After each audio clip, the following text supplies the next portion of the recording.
Leanne Rhymes at 10 minutes after the hour of 6 o'clock. It's a Thursday morning, the 9th day of July. 57 degrees is our current temperature here in Las Vegas, and we are in the 16th chapter of the book of Numbers on today's program. Yesterday, I believe, I think it was Jennifer. She's not on yet. At least I can't see her commenting. But she said something about it's Wednesday. Wasn't sure she was talking about it. Then I think that what she was talking about, that I had Tuesday as the 8th instead of Wednesday on the header for our program this morning. If you're watching us on YouTube or Facebook, you probably know what I'm talking about. Okay? If not, you 90.3 people, thank you for visiting with us this morning on the early morning program. So Jeffrey is with us already from Alabama, and Ernie from Northern California is with us. Glad you guys are along, and everybody that's connected up to our program. So we are at Kadesh Barnea. I think I've made the point already. Good morning, Mr. Vigil. I think we have made the point already how important this historical lesson is that can speak to us personally in our lives. I'm always the guy that's going to look at historical truths and then try to apply it to my own life and to the lives of my hearer. So here we are looking at this, and I just can't say enough about how important it is that we understand it, because here's something that we need to know. We can learn from other people's mistakes. I know that a lot of people say that failure is a good teacher, and we could go along with that. We say, yeah, man, a lot of times we learn from the bad things that we've done in our life. But do you realize, Mr. Gentry, that we can learn from other people's mistakes? We don't have to commit the same mistakes that other people do. And that's why we're going through the Bible verse by verse, chapter by chapter, cover to cover. And when we get to a situation like this, we say this is not a good situation, but we can learn from it. So before we go into the 16th chapter, I'm going to start off this morning, and I'm going to take you to, let me set this up for our watchers this morning. No, not that kind of watcher. Okay, yeah. 1 Corinthians chapter 10. Here's a biblical backup, I'm going to call it this morning, proof to what I'm telling you about, that we can learn from other people's mistakes. Moreover, brethren, I do not want you to be unaware that our fathers were under the cloud, all passed through the sea, all were baptized into Moses in the cloud and the sea, all ate the same spiritual food, drank the same spiritual drink. They drank that spiritual rock that followed them. That rock was Christ. But with most of them, God was not well pleased. Now these things, last phrase of that 5th verse says, for their bodies were scattered in the wilderness. Now, verse 6, chapter 10, 1 Corinthians. Now these things became our examples to the intent that we should not lust after evil things as they also lusted. So I believe is what the apostle is telling me through these, is that they lusted in the wilderness. Okay, lust was illegal in when we're talking about the kingdom of God, when we're talking about God's purposes and covenant.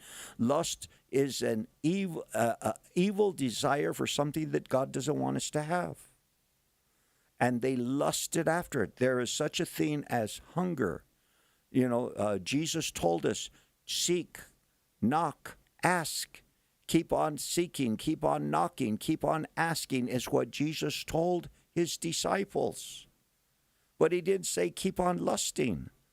So lust is coming from my old man, because this lust is coming from my old nature that keeps trying to come back, knowing that I have to continue to confess that I am dead to the old and alive to the new, and I can learn and I can commit. I don't have to commit mistakes that other people made. Good morning, Kathleen. Okay. Those that are on YouTube and Facebook are now called the watchers. Yeah, Jeff. I knew somebody was going to pick up on that one. Good morning, Andrea. If you're not sure what, a lot of talk about the watchers is and Old Testament, Genesis, Book of Genesis and stuff like that, you missed that part of the teaching when we were there months and months ago. But so these things became our examples. So maybe mommy and daddy weren't that far off when they said we could learn from somebody else's mistakes. Don't be like that guy out over there. Don't be like that girl. Now, these things became our examples to the intent. What? Whose intent? Well, I believe it's God's intent. And I believe it's our desire. Okay? And the intent is that we should not lust after evil things as they also lusted. Let's look at that scripture. I want you to kind of grab hold of that one this morning, if it fits in where you are at. The same thing could happen to us. We must be on guard so that we never get caught up in wanting our own way as they did. Kind of like the Message every once in a while, the way that it puts it out there. But let's go to the 16th chapter of the book of Numbers. Where are we this morning? Good morning, Dana. Oh, my watchers. I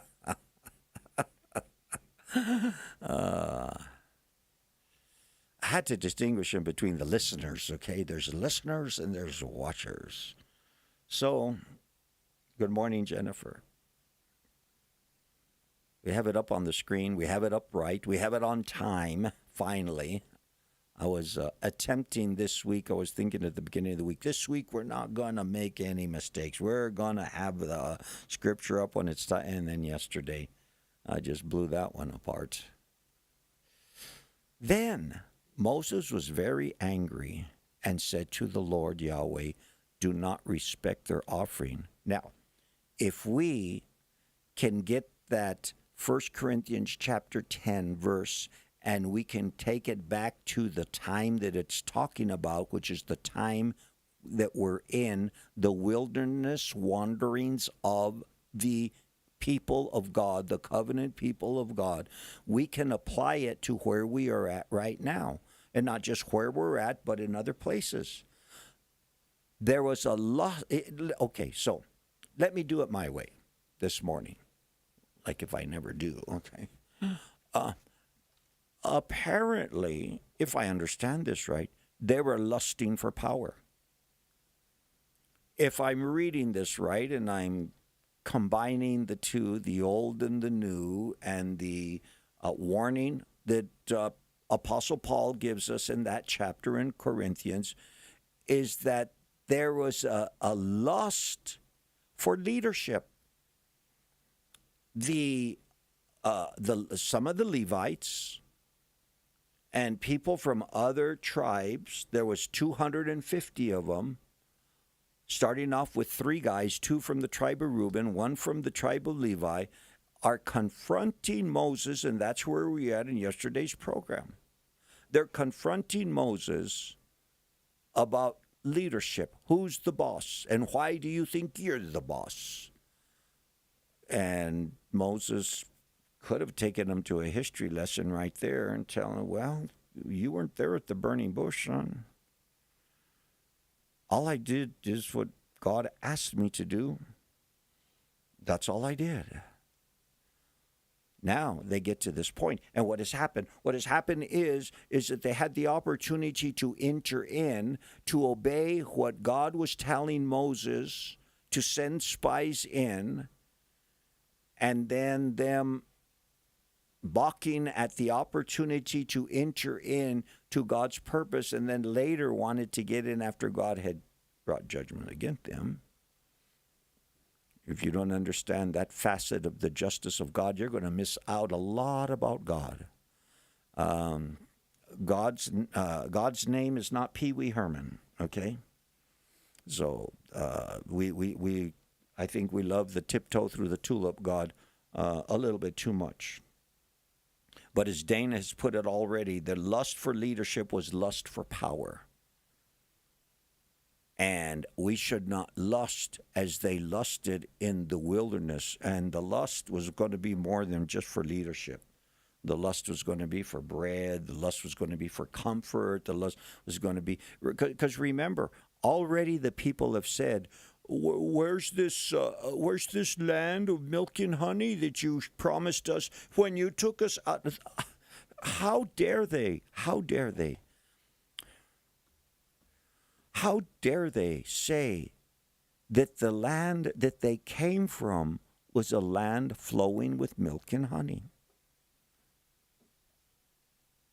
I mean, that to me, that just, I mean, I have to reset the fuse in my brain every once in a while and say, okay, I think we clicked a breaker for these people to think.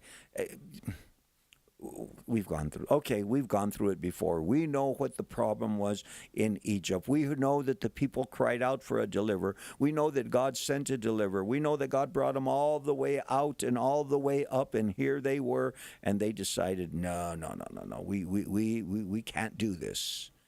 And then you got to blame it on somebody. And, that's the way it usually is. We have to blame it on somebody. And Moses and Aaron, I guess, were the people of choice, and let's go after leadership. Let's get new leadership over here. Who do you guys think you are? That was yesterday's program. He says, why did you take us out of that place that we had? Watch what it says in verse 13, just in case you think that I'm making this up. Is it a small thing that you have brought us up out of a land flowing with milk and honey? To kill us in the wilderness, that you should keep acting like a prince over us. I keep getting the feeling every once in a while that some of the thought process of the people that were there, that Moses was a secret agent of the Egyptians, and they just wanted to get rid of their slave population. And Moses maybe was a hire to come in, talk about conspiracy theories. Is it a small thing you have brought us out of a land flowing with milk? Oh, Egypt, Egypt, Egypt. I just want to go back to Egypt. I love the lash. I love the scars on my back. I didn't get enough kicks, and I didn't get enough,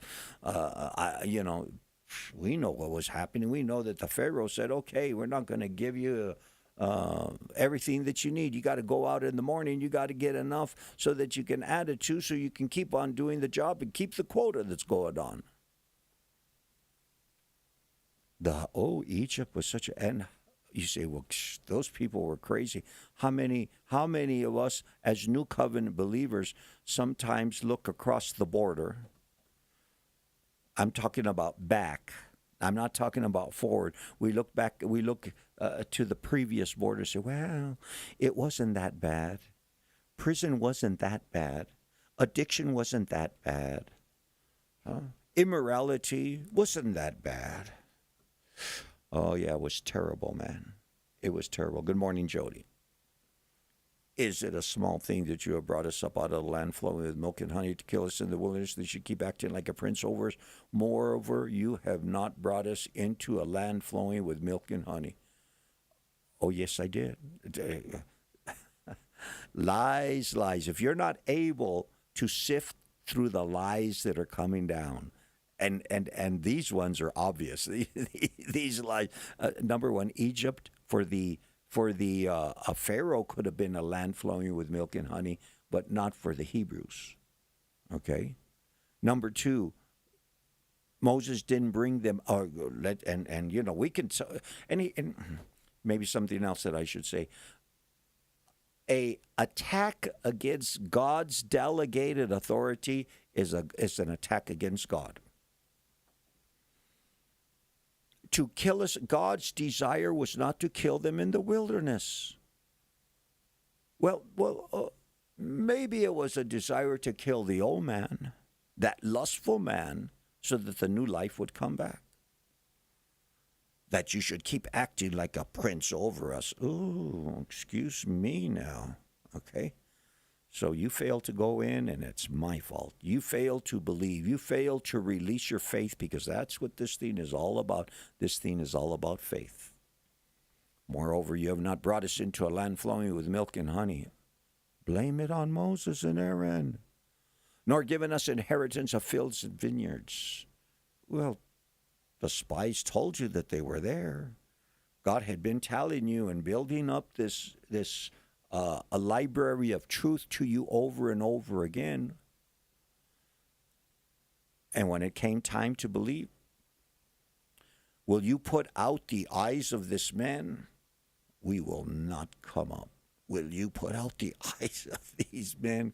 I think these guys are grasping for straws. I think they're really struggling. But here we are in the wilderness. Are we going to enter in by faith, or are we going to keep on marching around the mountain? And then Moses was very angry, said to Yahweh, do not respect their offering. I have not taken one donkey from them, nor have I hurt one of them. Moses said to Korah, tomorrow, you and all your company be present before the Lord, you and they as well as Aaron. He says, okay, let's settle this tomorrow morning. You guys get ready. You get your stuff ready. I get my stuff ready. My stuff looks like your stuff, but then we'll find out. Let's let God decide this. Huh? How about a little bit of Rock of Ages to get us to the bottom of the hour and our first live weather report of the morning? Rock of Ages, cleft for me. Let me hide myself in thee. Let the water and the blood from thy riven side which flowed be of sin the double cure.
30 minutes after the hour, 56.5 degrees outside at 2207 7th Street. Looking for a high today of 91 with mostly sunny skies.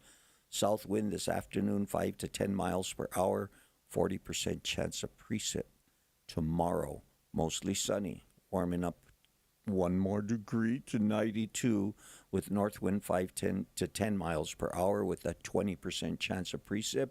And then on Saturday, high near 90 degrees, increasing clouds in the afternoon, north wind 5 to 10 miles per hour with a 60% chance of precip. And man, I sure would love to see that precipitation coming down.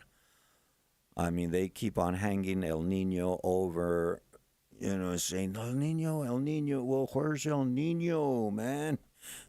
We haven't seen it yet. Man, God's in control. God's in control. Definitely ain't me that's in control. Anyway, that's your updated weather report for you people here in Las Vegas.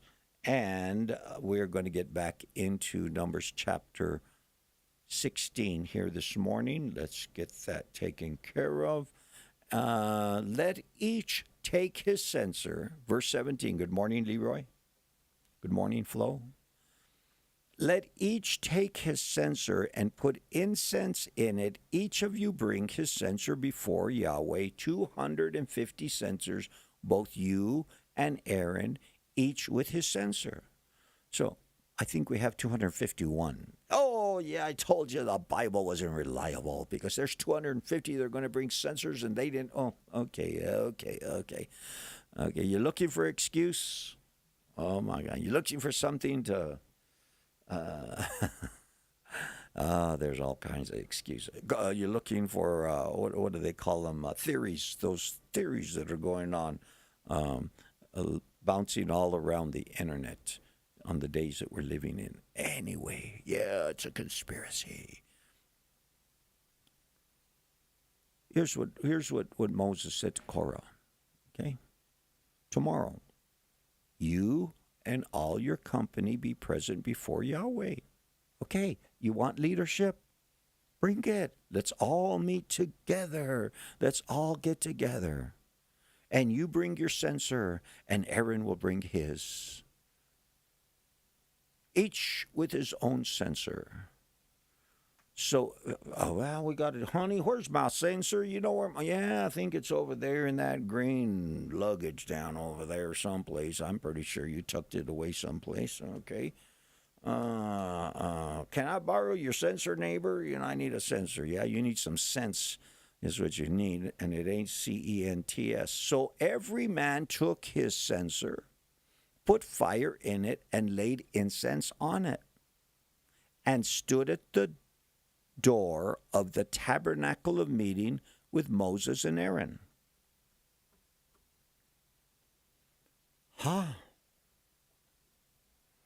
Okay, it's the morning. Everybody shows up. They've shined up their censer real nice and pretty. They've got fire and they've put it inside the censer. They got their incense and they're getting, and it wasn't inexpensive. Incense is not cheap, okay? Where it came from and how they had to prepare it and all that stuff. And we realized that there was a altar of incense that was inside the tabernacle, okay? That was typical of, it was a type of the prayer of the saints that was going up. So each one get a censer. Verse 18, put fire in it, laid incense on it, stood at the door of the tabernacle of meeting with Moses and Aaron. So we got, and I bet you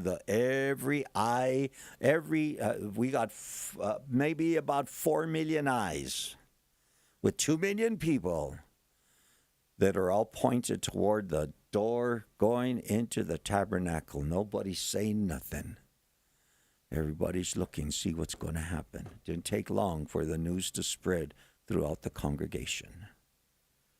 Who's the boss? Are we going to get a new boss?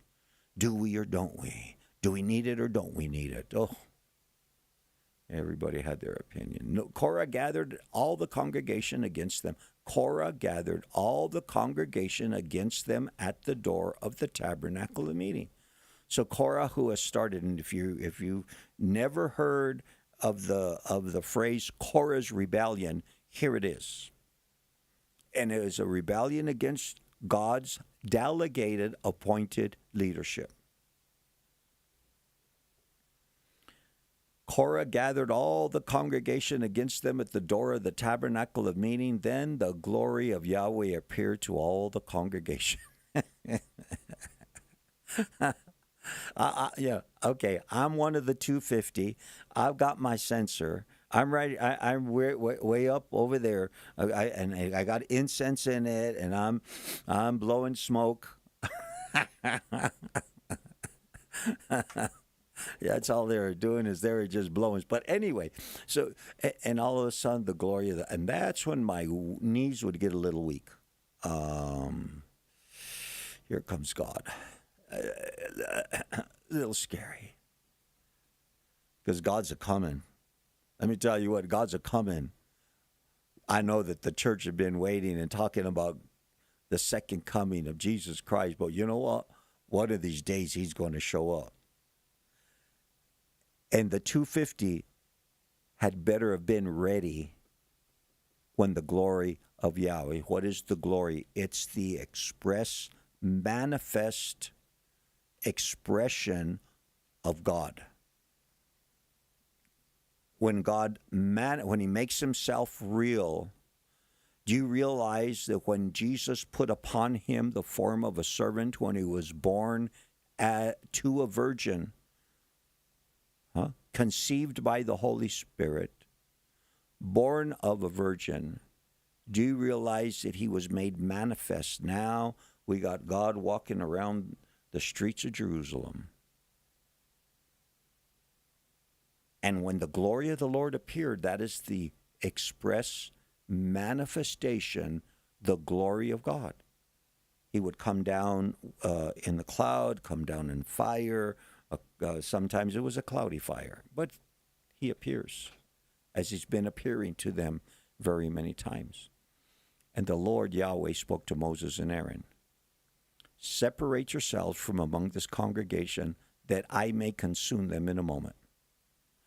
What do you do? Okay, we're all there. Let's say we're all there. We all have our sensors. Okay, let's play both sides. Okay, this activity. I know I want to be on Moses and Aaron's side, but let's say that I'm not.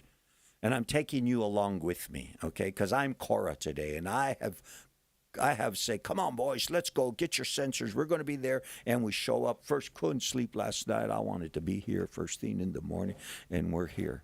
And the glory of the Lord shows up. And all of a sudden, Yahweh speaks to Moses and Aaron. Funny to me that it sounds like God is speaking to these two, but not to the rest of them. Is he speaking verbally and everybody can hear in this manifestation of glory, but only two people can really understand what God's saying? I don't know. Separate yourselves from among this congregation that I may consume them in a moment. You know, exactly. God says, you two, get off to the side. You get out, watch what I'm going to do. And he raises his hand, and he's getting ready to pronounce judgment on the 250. He's ready to show who's his delegated authority and who's not his delegated, because that's what this is all about. Then they fell on their faces. Moses and Aaron fall on their faces and said, "Oh God, the God of the spirits of all flesh, shall one man sin and you be angry with all the congregation?" If this isn't the second or third time that the delegated authority, instead of moving out of the way and say, "Yeah, get them," intercedes for the people. Now that's real leadership. Real leadership is when they stand. These people were lusting in the wilderness for power. These people were completely contrary to the will of God and what was God, by not going in, and then by blaming it. There's so many things. There's very many things that are going on over here. It's like your kids coming home and wanting the keys to everything.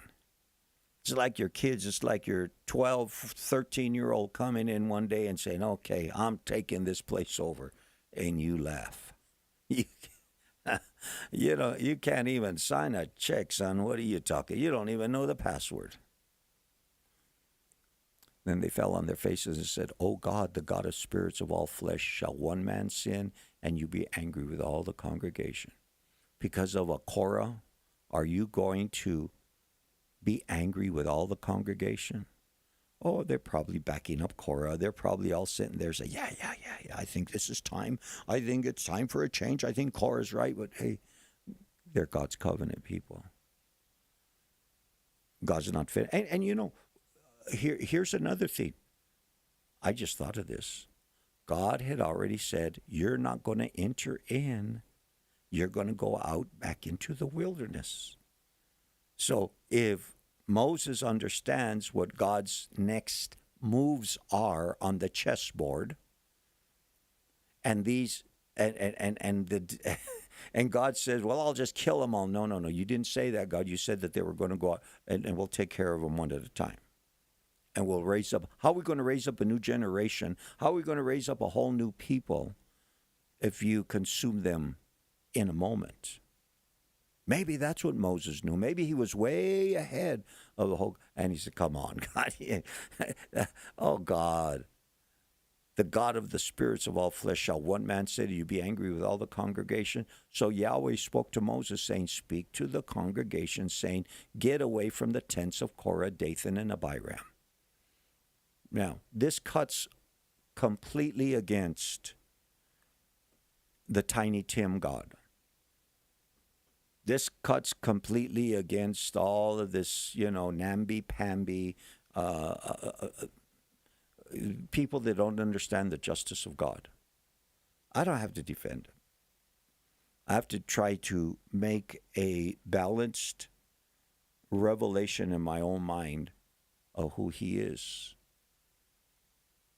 I can't, or else I can try to form him in my own image. Isn't that what we've been doing since the beginning? Trying to form a God in our own image. And, this is the God that, let's make it out of wood, let's make it out of gold, let's make it out of fine materials, and let's make... Get away from the tents. So the Lord spoke to Moses. Okay, I heard that. Thank you, Moses. That's what I expected out of real leadership. So the Lord spoke to Moses, saying, speak to the congregation, saying, get away from the tents of Korah, Dathan, and Abiram. These are the three rebel rousers. Now, Korah was of the tribe of Levi. Dathan and Abiram were of the tribe of Reuben. So I don't think their tents were next to each other, because I think the way that they set up when they were in the wilderness, whether they were moving toward or whether they were camped out, and now they're camped out at Kadesh Barnea, the Levites had their place where they would be around the tabernacle and every one of. So I don't think their tents are right next to each other, but. Get away from the tents of Korah, Dathan, and Abiram. Then Moses wrote this. Remember Abraham? Wasn't it when Abraham went to Sodom? And they start the conversation off before Abraham gets to Sodom. I believe this is what happened. If there's 50 righteous, if there's 40 righteous, that's real leadership. That's something that I need to learn. Abraham, hey, what if there's 50? What if there's 40? What if there's 30? Got all the way down to 10. And then you probably saw the red in God's face and said, okay, I'm not going to ask for it anymore. But he knew he had to get out his nephew. He had to get out Lot and his family. speak to the congregation, saying, get away from the tents of Korah, Dathan, and Abiram. Then Moses rose, went to Dathan and Abiram, and the elders of Israel followed him. So the elders are with Moses, okay?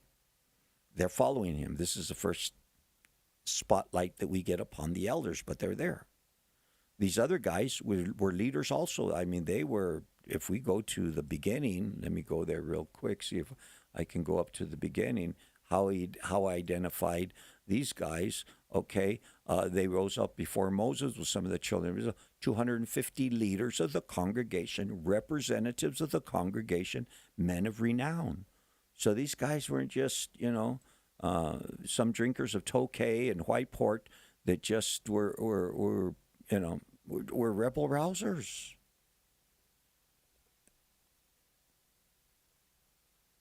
Moses rose and went to Dathan and Abiram, and the elders followed him, and he spoke to the congregation, saying, depart now from the tents of these wicked men, touching nothing of theirs, lest you be consumed in all their sins.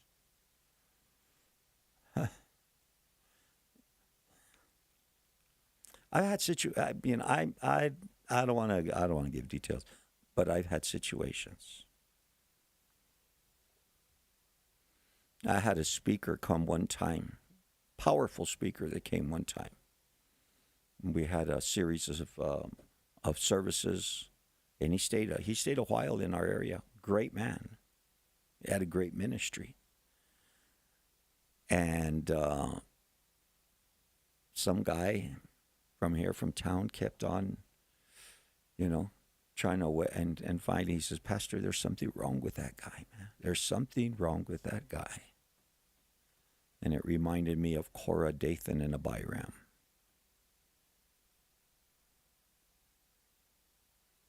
He spoke to the congregation, saying, depart now from the tents of these wicked men, touch nothing of theirs, lest you be consumed in all their sins. Well, you're not going to need that microwave oven, and mine's broken. No. He says, don't touch it. You don't need that microwave oven. You don't want anything to do with these guys. Yeah, he could have, Dana. And then what would the Egyptians and the Amalekites and the Edomites have said? So they got away from around the tents of Korah, Dathan, and Abiram. Dathan and Abiram came out and stood at the door of their tents with their wives, their sons, and their little children. Wasn't it Dathan and Abiram when they called them and said, we don't even want to go there. We don't even want to talk to Moses. We are so angry with you and Aaron and what you guys are doing, and you're deceiving the whole bunch of us, and you brought us out of this place and taking us to another place. You just brought us to kill us is all you brought us to. We figured you out, Moses. You are busted, buddy. And the spread of the conspiracy theories goes throughout all the 2 million. Depart now from the tents of these wicked men. So they got away from around the tents of Korah, Dathan. Everybody's wedged. You know how it is when there's a fight. When there's maybe I'm the only one. I doubt it, but I think when there's a fight, I want to be right up close. I want it right there. That's why I like social media, because I can see a fight and I have to worry about, getting a punch myself because I'm just watching the little reel that's out over there. So they got away from around the tents of Korah, Dathan, and Abiram, and Dathan and Abiram came out and stood at the door of their tents with their wives, their sons, and their little children. Now, how do you think that they were processing the lay of the land when they come out of their tent? How do you think that Dathan and Abiram?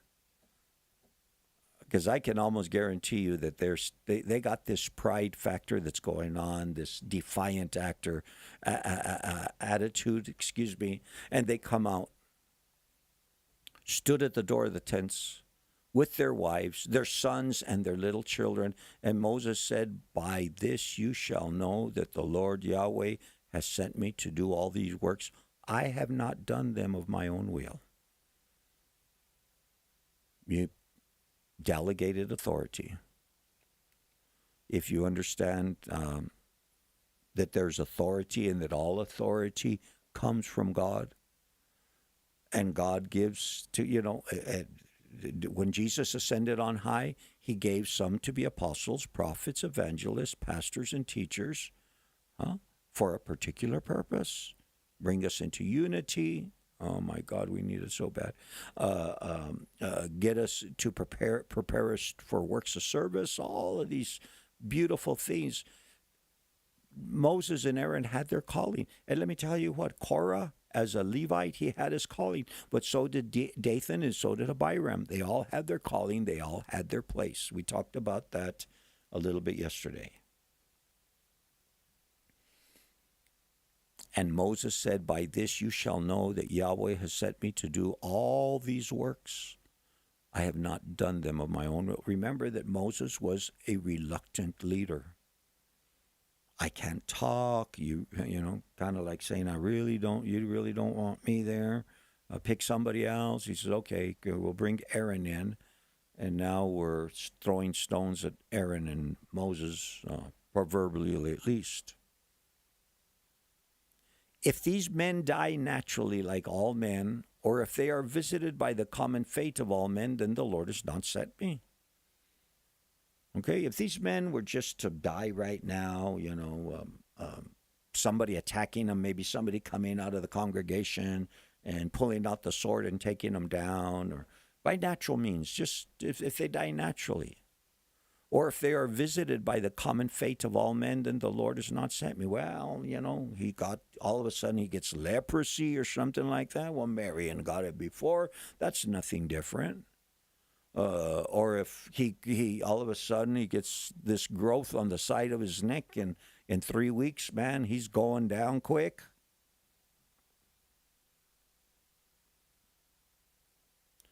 If these men die naturally like all men, or they are visited by the common fate of men, then the Lord has not sent me. And what we try to do is you try to camp out over these particular things and see, because once again, what is it telling me? Huh? What's the message for me? And then I got to check my own self out. I got to go before the mirror, and I got to look inside the mirror. Moses wasn't perfect. Aaron wasn't perfect. But God calls. God appoints. God delegates. And then the lust of man tries to get in the way. If these men die naturally like all men, then the Lord has not sent me. But if Yahweh creates a new thing, God is doing a new thing. You remember that song? The earth opens its mouth and swallows them up with all that belongs to them. They shall go down alive into the pit. Then you will understand that these men have rejected the Lord. Ooh, verse 30. He says, if God does something completely different, nothing that you couldn't take this to the doctor, scientists couldn't explain it away, all these other things. But if God does something really different than what we've seen him doing, and I guess Moses knew some way or another, maybe he had a dream the night before, and he saw the earth open up and swallow them and all that belonged to them. I don't know. Because Moses has this way, he has this ear that he hears and he knows things. And I think that's why they got these, that's why some of these guys got, maybe they said, well, if I could listen like Moses listened, if I would know like Moses, who knows? Everybody wants the pulpit until they're there. But if the Lord creates a new thing and the earth opens its mouth and swallows them up with all that belongs to them, they will go down alive into the pit. Then you will understand that these men have rejected the Lord. All right, let's camp out on a word in this 30th verse. And I don't know, I tried to allude to it yesterday. The pit. Okay? So, if the Lord creates a new thing, and if the earth opens its mouth and swallows them up with all that belongs to them, and if they go down alive into the pit, then you will understand that these men have rejected the Lord. So, maybe after the top of the hour break, we'll be talking a little bit about the pit. Okay, let me see, we're at 4 minutes. We got about 30 seconds before we get there. What is the pit? Let's compare some different translations.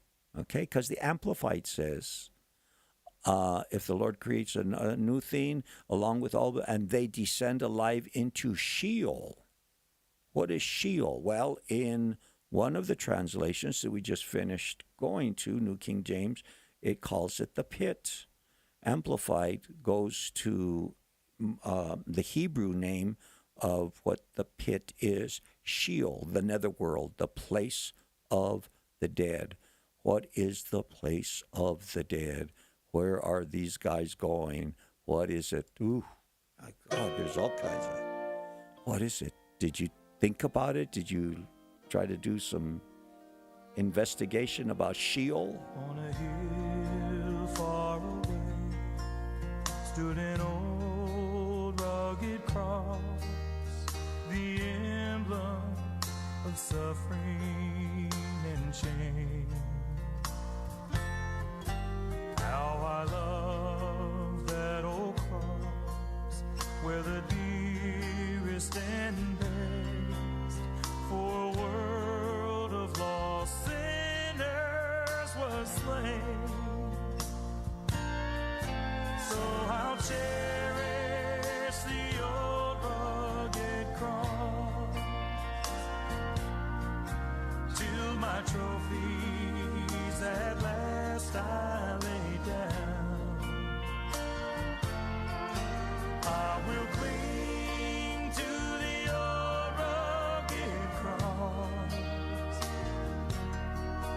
and exchange it someday for a crown. Oh, that old rugged cross, so despised by the world, as a wondrous attraction for me. For the dear Lamb of God left His glory above to bear it to dark Calvary. So I'll cherish the old rugged cross till my trophies at last I lay down. I will cling to the old rugged cross and exchange it someday for a crown.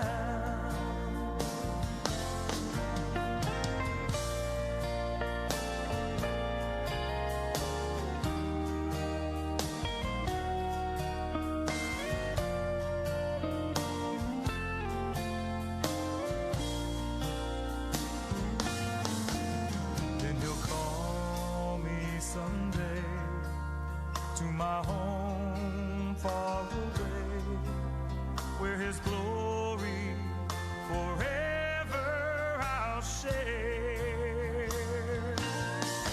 So I'll cherish the old rugged cross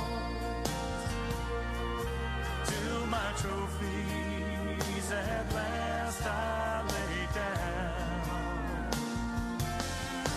I will cling to the old rugged cross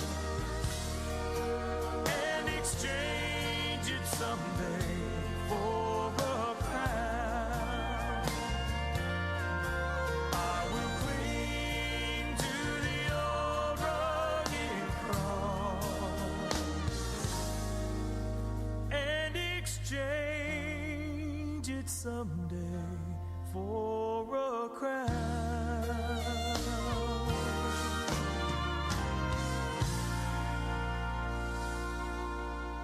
Good morning, Las Vegas. You're listening to KLYN 90.3 FM on a Thursday morning, 9th day of July. Mark Size, your host here for another 10 minutes or so, maybe 11 minutes and 31 seconds, depending on how everything works out, because that's about the song that I have set up to start there at that time to finish off our hour. 57 degrees is the current temperature, humidity at 65%. A wisp of a breeze coming out of the northeast currently. Barometric pressures are 30.04 inches. We are in the 30th verse of the 16th chapter of the book of Numbers this morning.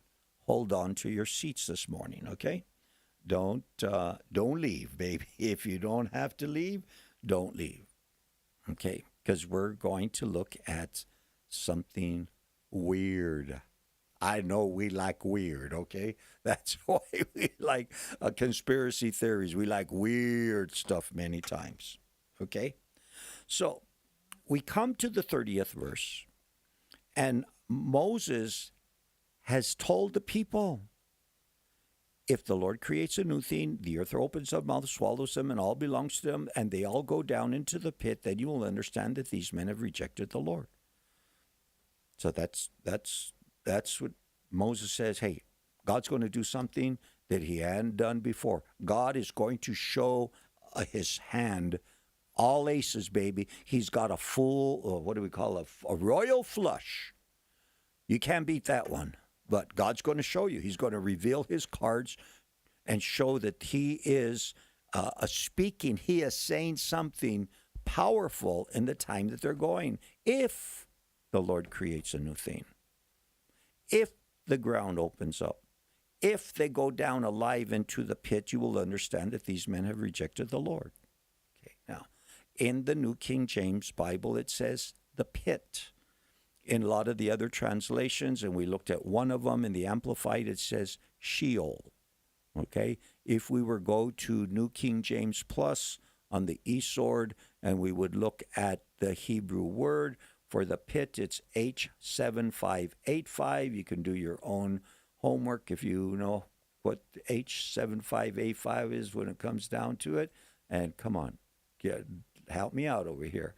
Okay, Hades, or the world of the dead. Okay, so I think Hades is the Greek word that they are saying, well, in the Hebrew it's Sheol, in the Greek, it's Hades. I'm pretty sure that's what's going on over here. Okay? What is Hades? What is Sheol? Well, it's the place of the dead. Let me see what Jeff put on our comment section this morning. Pit could be used to describe Sheol, but the rule of first appearance and the appearance afterward indicate a deep hole dug as a trap or holding place, such as Joseph. That's all I get is Joseph. If there's more to that, I can't read it. As Joseph pit. Oh, going into the pit. Yeah, okay, I understand that. Okay, they're trying to dig a grave. His brothers are trying to dig a grave for him. Maybe is what it is. But looking at the word pit, and you can do a lot of search on that. You can do a right click. You say, well, I want to say it. We could do a search on H7585 Sheol, and you could find out that in the Old Testament Bible there is 63 times, 63 verses, 65 times that it talks about Sheol. Who talks about it a lot? Well, the Psalms talks about it a lot. Proverbs, which is a shorter book, talks about it a lot. You know, if you look at Isaiah, talks a lot about it, about that. Most of the other times it's a 1Z or a 2Z here and there, but the word Sheol, the pit, okay, the place of the dead. What is the place of the dead? What is the place of the dead? Have you ever, well, I don't want to go there. Well, maybe you don't know what it is. Maybe that's not really, okay, so Hades, the pit. Now, let's look at a couple of, maybe more than a couple before we go. We got a little bit more than 5 minutes, and you definitely can do your own homework and see. Now, let's go to Luke chapter 16. Oh, that's prophetic Luke 16 and where are we? Numbers chapter 16. There must be something there. No. Don't get. I think people are doing a lot of number games in the prophetic movement these days. Some of it good, some of it not so good. So it has a dual meaning. It could have a dual meaning. It definitely could have a dual meaning. But if you follow it through, you're going to find out that Sheol, talking about the place of the dead. Psalms, like I tell you, talks about it a lot. Solomon in Proverbs talks about Sheol a lot. My soul will not be left in Sheol, I think one time is what the psalmist says. But watch this. I'm going to throw a wrench in your. Say, well, that's hell. We don't even know what hell is. I don't want to go to hell. Yeah, well, you don't know what it is to begin with, and it maybe it's not Sheol, it's maybe not Hades, but I don't want to go to hell either. As we understand it, as a more general concept, well, what does the Bible say? There was a certain rich man who was clothed in purple and fine linen and fared sumptuously every day. But there was a certain beggar named Lazarus, full of sores, who was laid at his gate, desiring to be fed with crumbs which fell from the rich man's table. Moreover, the dogs came and licked his sores. So it was that the beggar died and was carried by the angels to Abraham's bosom. The rich man also died and was buried. So we have two people. We have a rich man, okay, that had everything in this world, and a poor man that had nothing in this world, okay? And both of them die. So they go to the place of the dead. You say, oh, I know where you're going with this. And being in torments in Hades, the rich man lifted up his eyes, saw Abraham afar off and Lazarus in his bosom. So there is the bosom of Abraham. He cried and said, Father Abraham, have mercy on me. Send Lazarus that he may dip. Notice it's in the red letters, okay? Who better would know about this than the boss of the red letters? Father Abraham, have mercy on me. Send Lazarus. Oh, said that poor man. I just kicked him whenever I came out of my gate, told him to go home, get out of here, pick up your bottles and your your syringes. He cried, Father Abraham, have mercy on me. Send Lazarus that he may dip the tip of his finger in water, cool my tongue, for I am tormented in this flame. So you say, yeah, that sounds like hell to me. But Abraham said, Son, remember that in your lifetime you received your good things, and likewise Lazarus evil things. But now he is comforted and you are tormented. And besides all this, between us and you, there is a great gulf fixed, so that those who want to pass from here to you cannot, nor can those from there pass to us. So we have a place, one place, that has two chambers, and there's a gulf in between. This is what Jesus said. What does that have to do? The pit. Sheol. What is Sheol? It's the place of the dead. Oh, I haven't blown your mind completely yet. Okay? So let me see how much time I have, because I want to send a couple of things with you before we go. Okay? So he said, Father, that you had sent him to my father's house, blah, blah, blah. Anyway, he lays out the map of what Hades is like. Now, let's go to another scripture. Matthew chapter 27. This is kind of like a cryptic verse or two that we don't talk about too much. Maybe verse 50 we do, but when we get down a little bit, Jesus cried out with a loud voice. Verse 50, chapter 27, the book of Matthew says, Jesus cried out with a loud voice and yielded up his spirit. Then behold, the veil of the temple was torn in two from top to bottom. The earth quaked, the rocks were split, the graves were opened, and many bodies of the saints who had fallen asleep were raised, and coming out of the graves after his resurrection, they went into the holy city and appeared to many. So, where is Dathan and Abiram and Korah headed? They're headed to the pit. What does the pit look like? What is the pit all about? Well, in an Old Testament perspective, before the resurrection, It's where Lazarus and who was the rich and the rich man and the poor man, they were there. Okay, one chamber, two different. One of them the bosom of Abraham, one of them the son. Anyway, now Jesus, dies. All of a sudden, graves were open, and many bodies of the saints. Where did the bodies of the saints come from?